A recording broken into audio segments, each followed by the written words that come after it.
अगर आप हिटलर के बारे में जानते हैं तो आपको पता होगा कि वो अपनी पूरी लाइफ में सिंगल था, बट उसकी एक गर्लफ्रेंड थी ईवा ब्राउन, और इसके साथ उसने मरने के बिल्कुल एक दिन पहले शादी की थी। बट आपको ये नहीं पता होगा कि ईवा ब्राउन के अलावा भी हिटलर की एक गर्लफ्रेंड थी, और ये गर्लफ्रेंड ब्रिटिश थी। ब्रिटेन ऐसी कंट्री जिसकी इतनी बड़ी दुश्मनी थी हिटलर के साथ, तो कैसे हिटलर ने ब्रिटेन के एक नागरिक को अपनी गर्लफ्रेंड बनाया, इसके बारे में इस वीडियो में बात करेंगे। कहानी शुरू होती है एक ब्रिटिश लड़की से जिसका नाम है यूनिटी मिटफोर्ड। ये ब्रिटेन के एक बहुत अमीर खानदान से आती थी। इनकी फैमिली के पास कुछ गोल्ड माइंस थे। यूनिटी और उनकी फैमिली फैसिस्ट प्रिंसिपल्स में बहुत बिलीव करते थे।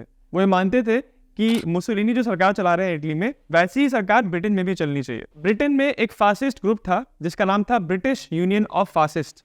उस ग्रुप की यूनिटी मेंबर थी। यूनिटी की मुलाकात हिटलर से पहली बार तब हुई जब वो उसी ग्रुप के साथ एक बार जर्मनी जा रही थी न्यूरमबर्ग में हिटलर की रैली अटेंड करने के लिए। यूनिटी ने हिटलर के इस भाषण को सुना और उसके बाद वो हिटलर से बहुत प्रभावित हुई और उनको लगा कि अब यही मेरी जिंदगी का ध्येय है कि मुझे हिटलर से किसी तरह बात करनी है और हिटलर की लाइफ में इन्वॉल्व होना है। इसी वजह से 1934 में यूनिटी ने जर्मनी के म्यूनिक के एक कॉलेज में एडमिशन लिया। ये कॉलेज नाजी हेडक्वार्टर्स के बहुत नजदीक था। उस कॉलेज में उन्होंने एडमिशन इसलिए लिया था क्योंकि वो जानती थी कि अगर नाजी हेडक्वार्टर्स के पास रहेंगी तो उनके चांसेस ज्यादा है हिटलर से मिलने के। अभी बात यहाँ पे हो रही है 1934 की, जब हिटलर ऑलरेडी जर्मनी का फ्यूरर बन चुका था। बट ये वो जमाना था जब हिटलर को सब जानते थे कि नॉर्मल लोगों से मिलता जुलता है, वो सेम ही जगह पे खाना खाता है, सेम ही जगह पे डिनर करता है। म्यूनिक शहर में एक रेस्टोरेंट था, ऑस्ट्रेलिया बवेरिया। सब जानते थे कि हिटलर अक्सर यहीं पे आके लंच करता है। तो यूनिटी भी वहां जाके लंच करने लगी और वो वहां पे जाती थी और देखती थी कि हिटलर आ रहा है, लंच कर रहा है और जा रहा है, बट हिटलर से उसकी मुलाकात नहीं हो पा रही थी। तो ऐसे एक दिन गुजरा, 2 दिन गुजरा, ऐसे करते करते 10 महीने बीत गए और उसके बाद एक दिन आया जब हिटलर ने देखा कि हर दिन यहाँ पे आती है और हिटलर ने फिर उसको अपने पास बुलाया अपने टेबल पे साथ में भोजन करने के लिए। उनका ये लंच चला आधे घंटे तक और हिटलर ने ही फिर उसका बिल पे किया। इस लंच के बाद यूनिटी ने अपने मन में ठान लिया कि कुछ भी करके उनको हिटलर की लाइफ का हिस्सा बनना है। इसी लंच के बाद यूनिटी ने अपने फादर को एक लेटर भी लिखा जिसमें उन्होंने कहा कि I am the luckiest girl in the world, this is the most beautiful and wonderful day of my life, for I have met the greatest man in the world। Unity इतनी पूजा करती थी Hitler की, और ऐसा नहीं था कि ये लगाव सिर्फ एक तरफा था। हिटलर को भी यूनिटी की पर्सनालिटी में इंटरेस्ट आया। पहला रीजन ये था कि यूनिटी मिटफोर्ड का मिडिल नेम था वैल्करी। वैल्करीज के बारे में जर्मन कल्चर में कहा जाता है कि ये ओडिन की फीमेल वॉरियर्स थी और बहुत बहादुर हुआ करती थी। इस वजह से जब हिटलर ने देखा कि इसका मिडिल नेम वैल्करी है तो हिटलर को यूनिटी में इंटरेस्ट आया। इसके अलावा हिटलर एक लेखक का बहुत बड़ा फैन था। इस लेखक का नाम था ह्यूस्टन चैम्बरलेन, और इसकी खास बात ये थी कि इसके बहुत सारे काम में, बहुत सारी जो इसने राइटिंग्स की थी, इसमें वो ज्यूज के अगेंस्ट बात करता था। तो इसीलिए हिटलर फैन था इस लेखक का।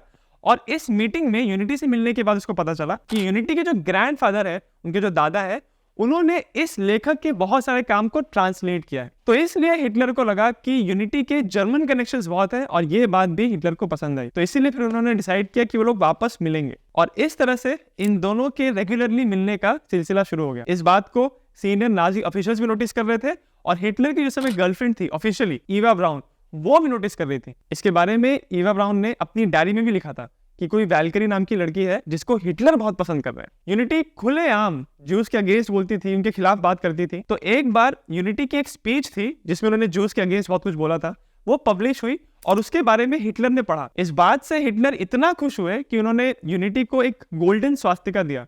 और 1936 में जब ओलंपिक्स हुए थे बर्लिन में, तो उस ओलंपिक्स के इवेंट्स को लाइव देखने के लिए एक प्राइवेट बॉक्स भी दिया उन्होंने। इस पूरे टाइम हिटलर और यूनिटी में नजदीकियां बढ़ रही थी और इसी वजह से 1938 में म्यूनिक शहर में हिटलर ने एक घर भी दिलवा दिया यूनिटी को। हिटलर के आसपास जितने भी सीनियर नाजी ऑफिशियल्स थे वो ये देख के बहुत डर रहे थे क्योंकि यूनिटी एक ब्रिटिश सिटीजन थी और उनको लग रहा था कि कहीं ब्रिटिश जासूस तो नहीं है। बट क्या करें, फ्यूरर इतने बड़े फैन है यूनिटी के, तो कोई कुछ उसके अगेंस्ट बोल नहीं सकता है। 1939 आते आते जब ऐसे आसार लगने लगे कि अब ब्रिटेन और जर्मनी के बीच में लड़ाई हो जाएगी, तो हिटलर ने यूनिटी को कहा कि अब तुम वापस चले जाओ ब्रिटेन, क्योंकि हमारी लड़ाई होने वाली है। बट यूनिटी ने सरासर मना कर दिया, वो अभी भी जर्मनी में थी। तो 3 सितंबर साल 1939 को जब ब्रिटेन ने वॉर डिक्लेयर कर दिया जर्मनी के ऊपर, तो यूनिटी बहुत अपसेट हुई। उसके बाद उन्होंने हिटलर को मनाने की कोशिश की कि आप ब्रिटेन से लड़ाई मत कीजिए, उनसे संधि कर लीजिए, एक समझौता कर लीजिए, बट हिटलर इस बात को मानने के लिए तैयार नहीं थे। तो उसके कुछ टाइम के बाद म्यूनिक में एक इंग्लिश गार्डन है, वहां पे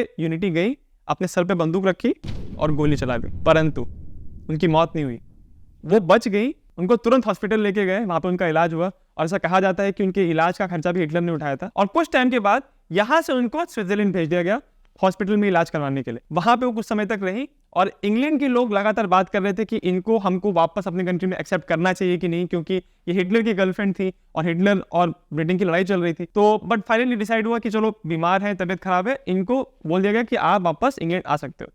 तो यूनिटी की बहन स्विट्जरलैंड से उनको लेके वापस इंग्लैंड में आ गई। इसके बाद एग्जैक्टली क्या हुआ ये बहुत ही अनसर्टेन है। ये बात कंफर्म है कि यूनिटी की डेथ हुई साल 1948 में, क्योंकि उन्होंने जब अपने आप को सर पे गोली मारी थी तो उसकी वजह से कुछ कॉम्प्लिकेशंस हो गए थे और उन्हीं कॉम्प्लिकेशंस की वजह से, मेनिंजाइटिस की वजह से उनकी 1948 में डेथ हुई। बट ऐसा कहा जाता है कि मरने के पहले उन्होंने एक बच्चे को जन्म दिया था और ऐसी अफवाह बनाई जाती है कि वो बच्चा हिटलर का था। जिस हॉस्पिटल में यूनिटी ने इस बच्चे को डिलीवर किया, उस हॉस्पिटल के इस टाइम जो मैनेजर थी, उस मैनेजर की एक रिलेटिव वेल हैन कुछ सालों के बाद सामने आई और उन्होंने बताया कि यहाँ पे सीक्रेटली एक बच्चे की डिलीवरी हुई थी। और क्योंकि उस टाइम वॉर चल रहा था तो बहुत सारे प्राइवेट हॉस्पिटल्स में ऐसे बच्चों का जन्म हुआ था जिनका रजिस्ट्रेशन नहीं हुआ था। तो इसीलिए बहुत सारे लोग ऐसा मानते हैं कि हिटलर की जो नाजायज संतान थी वो आज भी इंग्लैंड में रहती हो और उसका वंश आज भी इंग्लैंड में चल रहा हो। तो ये तो कहानी थी हिटलर की ब्रिटिश गर्लफ्रेंड की।